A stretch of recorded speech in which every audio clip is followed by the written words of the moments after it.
What's the good word, y'all? DKB here. So the New York Jets, we know we are continuing what will be year 3 of our rebuild with the New York Jets, and things haven't gone according to plan with the development of Zach Wilson at the quarterback position, leaving us to have to figure something out once again from a veteran. And I think I have an option for us. And in the same vein of thought, during free agency, there's also a elite member from one of our AFC rivals that I think we might be able to steal in free agency. There's a lot of things to work out and some pieces at play there, but let's dive into it. So, in the quarterback realm of things, we know that Zach Wilson's the only guy that's on our roster. There's been some reports that we're interested in bringing Mike White back. I'm sure there's a certain number we're kind of fixated on just to give us a floor in terms of playing ability at that position. And then we know we're also potentially looking to scour the earth, as we've seen, to find the right quarterback for our situation. And it's all going to ultimately come down to if we have something kind of finalized in the quarterback room before we get us an offensive coordinator. And it'll only essentially get finalized if we end up going the trade route and getting that wrapped up pretty early, which would mean we'd have to go all in on somebody like an Aaron Rodgers or a Derek Carr instead of kind of playing the bidding war game at that point in time. So a lot of us have either been sold on Aaron Rodgers or sold on Derek Carr, and there hasn't really been any other feasible names out there that it seems like we're willing to deal with outside of a Lamar Jackson. But with him being involved, according to reports, more heavily in the offensive coordinator search and what's going to happen during free agency and the draft for the team, it would definitely seem like there's more of a chance that he ends up re-signing with the Ravens. So news for them, terrible news for us that was hoping we can get our hands on him.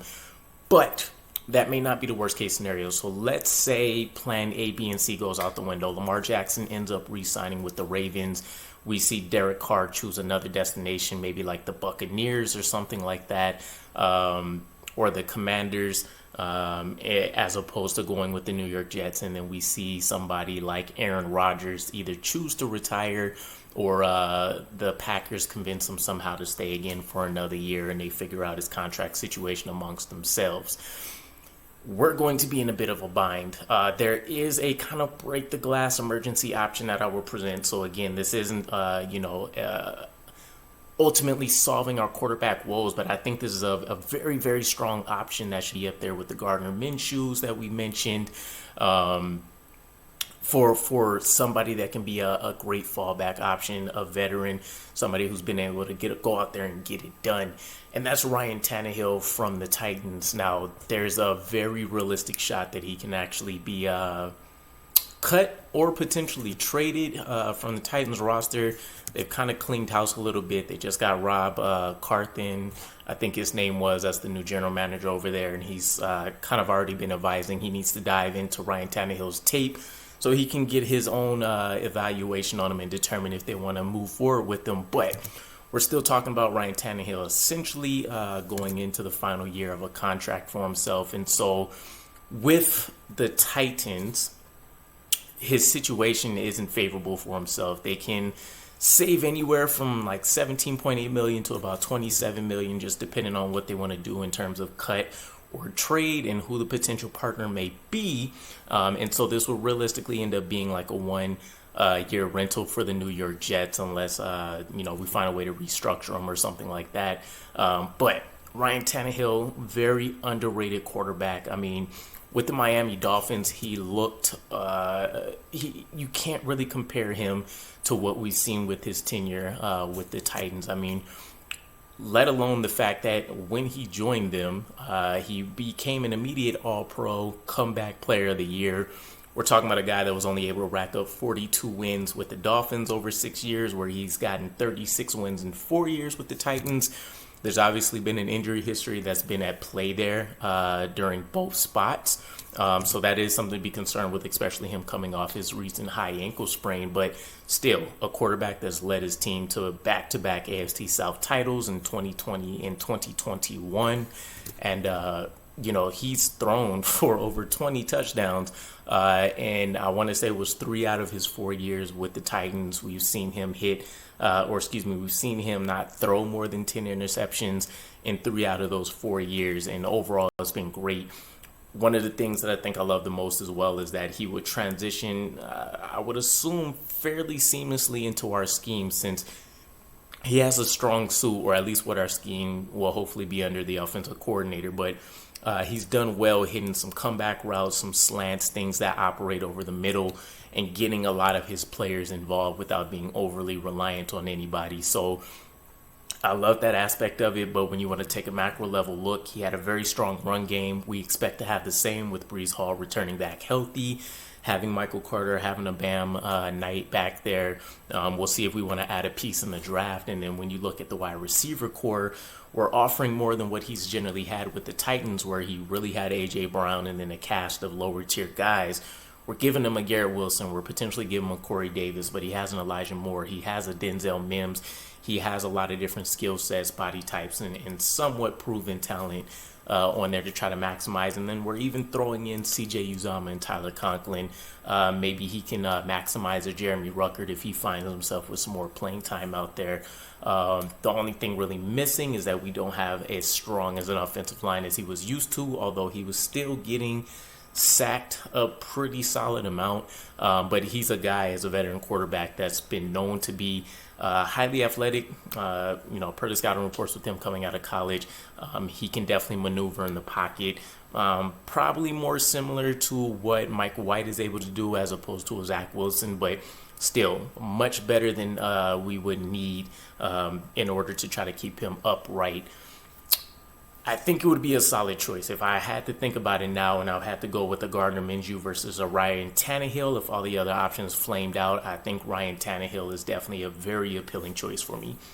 The other guy in free agency that I think we could potentially look at is going to be from the Buffalo Bills, Tremaine Edmunds.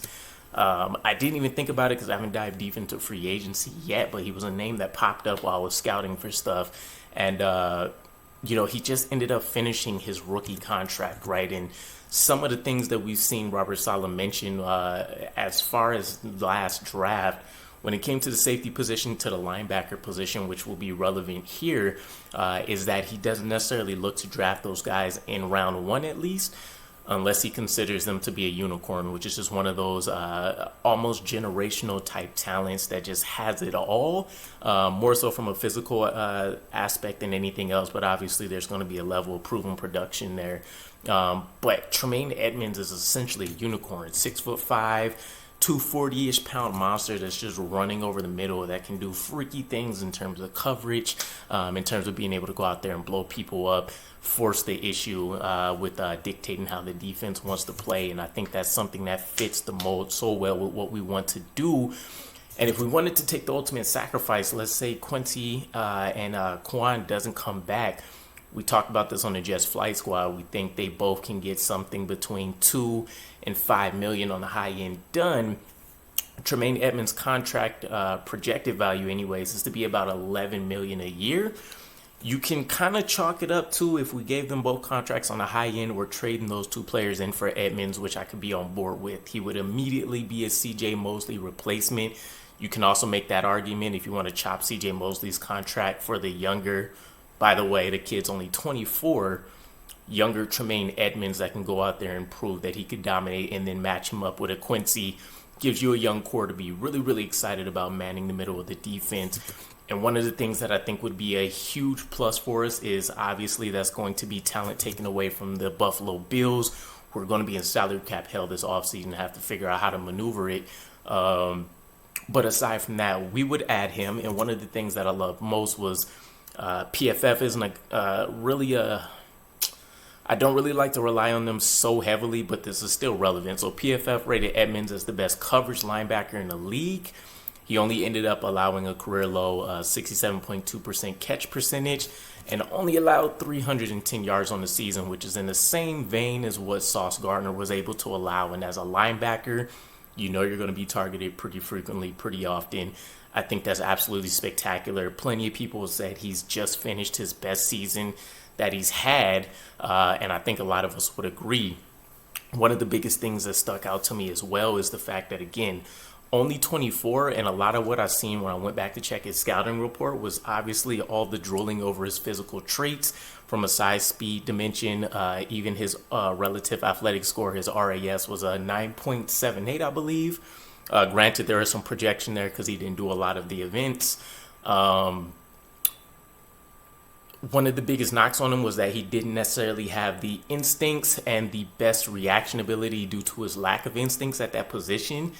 And Robert Saleh and Jeff Ulbrich specialize here. You're talking about hand gifting them the best present that they can get on Christmas, right? So I would be absolutely all in for this. It doesn't matter how they would want to try to go about it. If Tremaine Edmunds actually shakes free and ends up hitting the open market and somehow chooses he wants to go with the Jets, if it truly ends up being around $11 million a year, CJ Mosley can get cut. I'm glad to swap those two and replace them.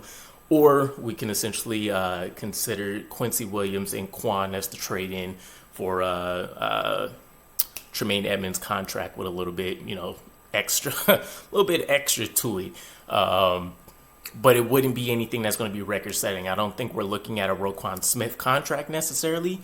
We're talking about his 5-year, $100 million deal, but I do think that Tremaine Edmunds can be somewhere in the same ballpark. It'll probably depend on what he's looking at in terms of guarantees, but I will pull the trigger immediately. Having a young core of like a Tremaine Edmunds and a Quincy or even a veteran-ish in Quan with him, I think would be absolutely spectacular. So either way, let me know what your guys' thoughts are.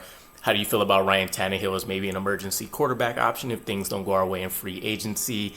And what would you invest the money in a young Tremaine Edmunds at the middle linebacker spot to replace a CJ Mosley or a Quincy or however you want to think about that position? Either way, I'll catch you guys again. Appreciate it. Peace.